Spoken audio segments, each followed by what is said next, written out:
Bismillahirrahmanirrahim. Assalamualaikum warahmatullahi wabarakatuh. Alhamdulillahirabbil alamin. Allahumma shalli ala Muhammad wa ala ali Muhammad. Amma ba'd. Kita lanjutkan pembacaan ya. Adab-adab Islam. Kali ini masuk dalam adab memberi salam. Yang pertama, Bismillahirrahmanirrahim.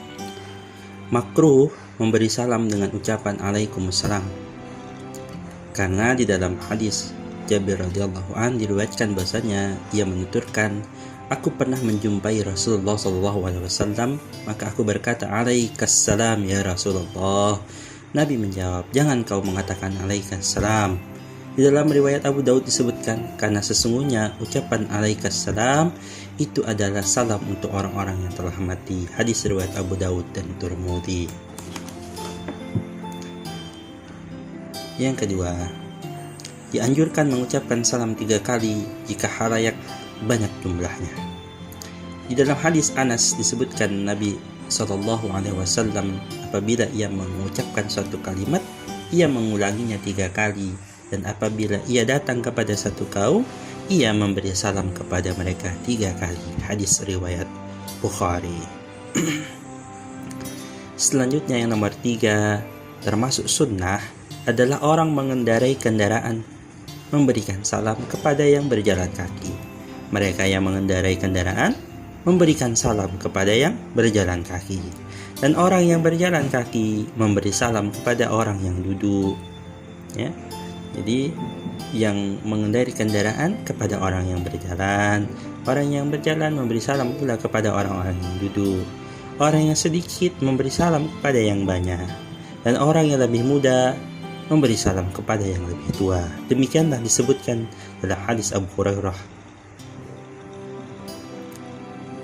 Yang keempat, adab dalam salam adalah disunahkan mengeraskan suara ketika memberi salam, demikian pula menjawabnya, kecuali jika sekitarnya ada orang yang sedang tidur.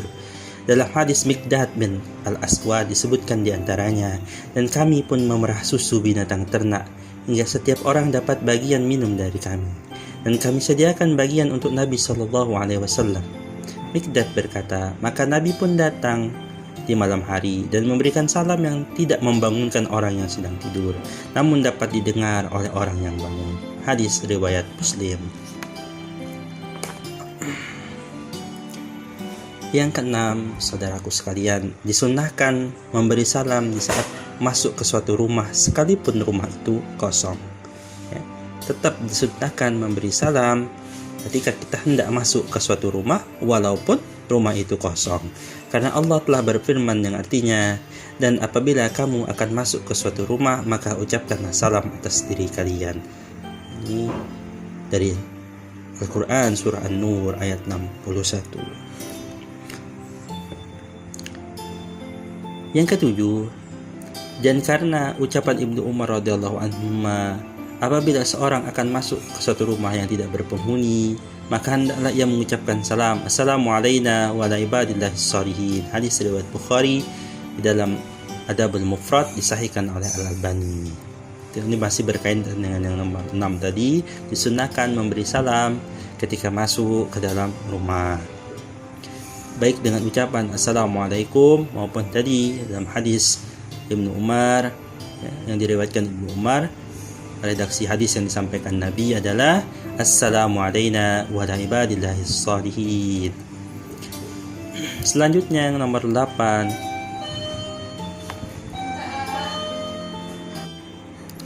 baik, saya lanjutkan nomor ke-8.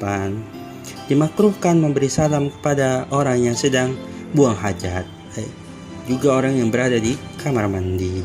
Kan hadis dari riwayat Ibnu Umar ya menyebutkan bahasanya ada seseorang yang lewat sedangkan Rasulullah SAW sedang buang air, dan orang itu memberi salam, maka Nabi tidak menjawabnya. Hadis riwayat Muslim.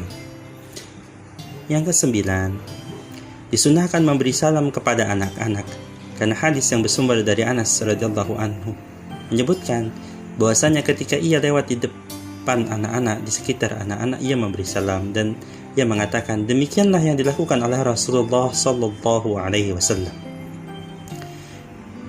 Adab yang ke-10, tidak memulai memberikan salam kepada ahlul kitab. Kepada ahlul kitab. Sebab Rasulullah sallallahu alaihi wasallam bersabda, janganlah kalian terlebih dahulu memberi salam kepada orang Yahudi dan Nasrani. Dan apabila mereka memberi salam, maka kita jawab dengan mengucapkan wa'alaikum. Hanya wa'alaikum, tidak ada tambah-tambahannya. Karena sabda Rasulullah SAW, apabila ahlul kitab memberi salam kepadamu, maka jawablah wa'alaikum. Muttafaqun alaih. 11. Disunnahkan memberi salam kepada orang yang kamu kenal ataupun yang tidak kamu kenal. Di dalam hadis Abdullah bin Umar radhiyallahu an disebutkan, Abdullah bin Umar radhiyallahu anhuma disebutkan bahwasanya ada seseorang yang bertanya kepada Nabi sallallahu alaihi wasallam, Islam yang manakah yang paling baik? Jawab Nabi, engkau memberikan makanan dan memberi salam kepada orang yang telah kamu kenal dan yang belum kamu kenal. Muttafaqun alaih. Selanjutnya yang ke-12, saudaraku sekalian, disunahkan menjawab salam orang yang menyampaikan salam lewat orang lain dan kepada yang dititipinya. Pada suatu ketika seorang laki-laki datang kepada Rasulullah sallallahu alaihi wasallam lalu berkata, sesungguhnya ayahku menyampaikan salam untukmu. Maka Nabi menjawab, alaika wa ala abika assalam. Yang ke-13, terdapat larangan, dilarang memberi salam dengan isyarat kecuali ada udzur, seperti karena sedang salat atau bisu, atau karena orang yang akan diberi salam itu jauh jaraknya. Di dalam hadis Jabir bin Abdullah radhiyallahu anhu diriwayatkan bahwasanya Rasulullah SAW, janganlah kalian memberi salam seperti orang Yahudi dan Nasrani, karena sesungguhnya pemberian salam mereka memakai syarat dengan tangan. Hadis riwayat Al-Baihaqi dan dinilai hasan oleh Al-Albani. Yang keempat, disunahkan kepada seorang berjabat tangan dengan saudaranya.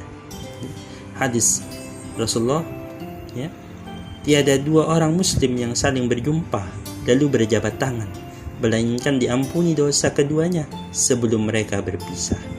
Hadis riwayat Abu Dawud.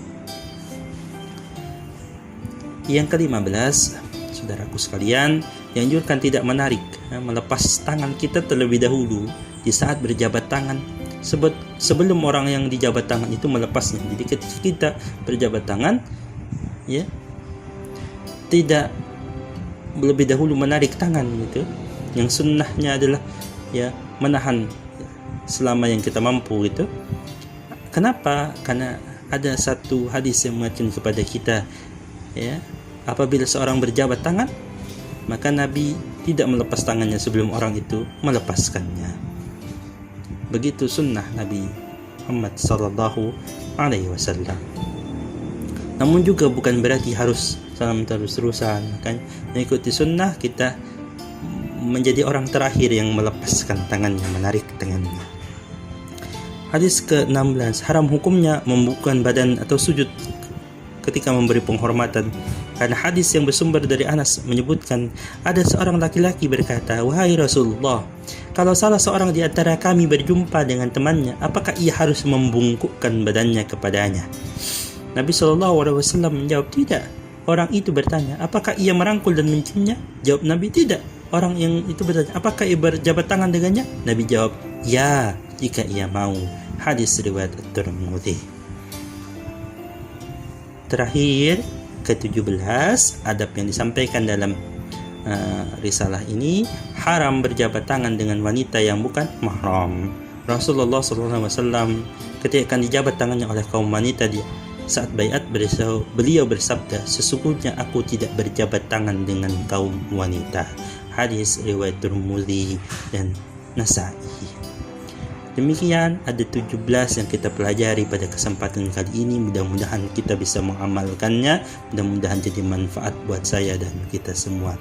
Subhanakallahumma wa bihamdika asyhadu an la ilaha illa anta astaghfiruka wa atubu ilaik. Assalamualaikum warahmatullahi wabarakatuh.